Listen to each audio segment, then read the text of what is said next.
رزق میں برکت کا ایک بہت بڑا ذریعہ شکر ہے۔ ارشاد فرمایا لَإِن شَكَرْتُمْ لَأَزِيدَنَّكُمْ، اگر تم شکر کرو گے وہ تمہیں اور زیادہ عطا کرے گا، اور اگر تم شکر نہیں کرو گے وَلَئِن كَفَرْتُمْ، کفران نعمت کرو گے، إِنَّ عَذَابِي لَشَدِيدٌ، تو پھر میرا عذاب بڑا سخت ہے۔ رزق کے اضافے کا ایک اور بہت بڑا سبب انفاق فی سبیل اللہ ہے۔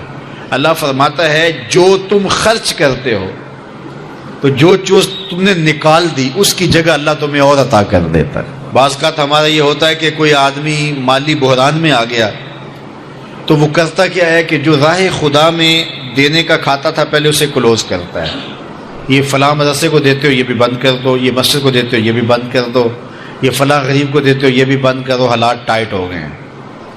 لیکن 5 گاڑیاں ہیں تو 2 گاڑیوں پہ گزارا کر لیا جائے، پیٹرول بچے، یہ نہیں ہو سکتا۔ گھر کے لچھن وہی ہیں لیکن بند کہاں سے کیا؟ جہاں سے رزق آنا تھا۔ ہمیں تو یہ حکم دیا ہے جب رزق تنگ ہونے لگے صدقہ دے کے رب سے کاروبار کر لو، صدقے سے تمہارے رزق میں اضافہ ہوگا۔ یہ رب کا وعدہ ہے اور اللہ کے وعدے جھوٹے نہیں ہو سکتے۔ رزق کی برکت کا ایک اور بہت بڑا ذریعہ النکاح ہے۔ فرمایا اگر تم نکاح کرو گے، تم فقیر ہو وہ تمہیں غنی کر دے گا۔ لوگ کہتے ہیں بچہ پیروں پہ کھڑا ہو لے تو پھر نکاح کریں گے، اللہ کہتا ہے تم نکاح کرو ہم پیروں پہ کھڑا کر دیں گے۔ ہمارا فلسفہ اپنا ہے، اس کا حکم اپنا ہے۔ وہ کہتا ہے ابھی تو یہ اپنے لیے نہیں کماتا تو جو آئے گی اس کو کہاں سے کھلائے گا؟ میاں جس نے آنا ہے اس نے اپنا رزق لے کے آنا ہے۔ تو بچوں کی شادیاں کرو، اگر وہ جوان ہو گئے رزق نصیب ہوگا۔ اپنے اہل خانہ کو نماز کے حکم دینے سے رزق بڑھتا ہے، کیونکہ جو صبح کا وقت ہوتا ہے یہ رزق کے بٹنے کا وقت ہوتا ہے، اور جس گھر میں صبح کے وقت لوگ سوئے ہوئے ہوتے ہیں وہاں بے برکتیاں ہوتی ہیں۔ تو طلوع فجر سے لے کر کے طلوع آفتاب تک اپنی اولاد کو، بیوی کو، بچوں کو نہ سونے دیں۔ اس وقت رزق بٹنے کے لمحے ہوتے ہیں۔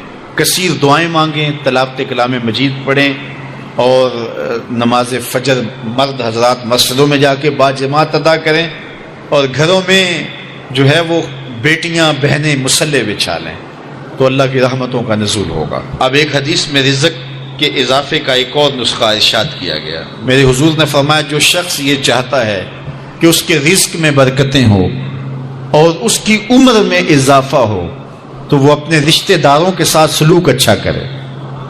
رشتہ داروں کے ساتھ اگر اچھا سلوک کرو گے تو پھر تمہارے رزق میں برکت ہو۔ غریب ہیں تو ان کی مدد کرو، ان کی بیٹیوں کی شادیاں اپنے ذمے لے لو اگر اللہ نے آپ کو وسعت دی ہے، ان کی پریشانیاں بانٹ لو، ان کا قرضہ ہے تو اتارنے کی کوشش کرو، ان کو مشکلات سے نکالنے کی کوشش کرو۔ تم ان کو مشکلات سے نکالو گے، اللہ تمہیں مشکلوں سے نکالے گا۔ تمہارے رزق میں بھی برکتیں ہوگی اور تمہارے مال میں بھی برکتیں ہوں۔ فرمایا بہتر صدقہ وہ ہے جو ناراض غریب رشتہ دار کو دیا جائے۔ اگر وہ پھنس گیا ہے، مجبور ہے، ناراض ہے، تو اس کو اگر دیں گے تمہارا نفس اس میں شامل نہیں ہوگا، تو یہ افضل صدقہ ہے جو ہر صورت میں قبول ہی قبول ہے۔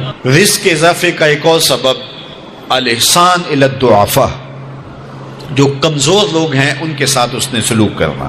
الانفاق علی طلبۃ العلم، طالب علموں پہ خرچ کرنا، یہ بھی رزق میں اضافے کا سبب اور ذریعہ ہے۔ وہ حضرت بابا فرید نے کہا نا 6واں رکن دین کا روٹی ہے۔ گھر میں کچھ نہ ہو تو پھر نہ نماز اور نہ ہی دیگر امور کی لذت آتی ہے، تو یہ رزق فراواں اور وسیع اور مبارک نصیب کر دے اللہ۔ تو اس کے لیے ایک اور وظیفہ میں دیتا ہوں، اور وہ یہ کہ مغرب کے بعد 21 مرتبہ سورۃ الکوثر پڑھ لیں، کثرت ہو جائے گی انشاءاللہ۔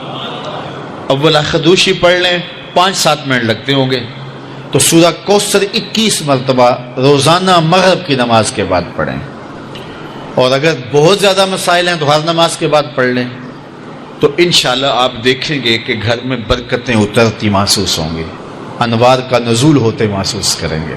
تو یہ وہ رزق کے اسباب ہیں، اگر ہم اختیار کر لیں تو ہم اللہ کی خاص رحمتوں کے حقدار ہوں گے۔ اللہ ہم سب کو رزق حلال، رزق وسیع، رزق سہل، رزق مبارک، رزق فراواں نصیب فرمائے۔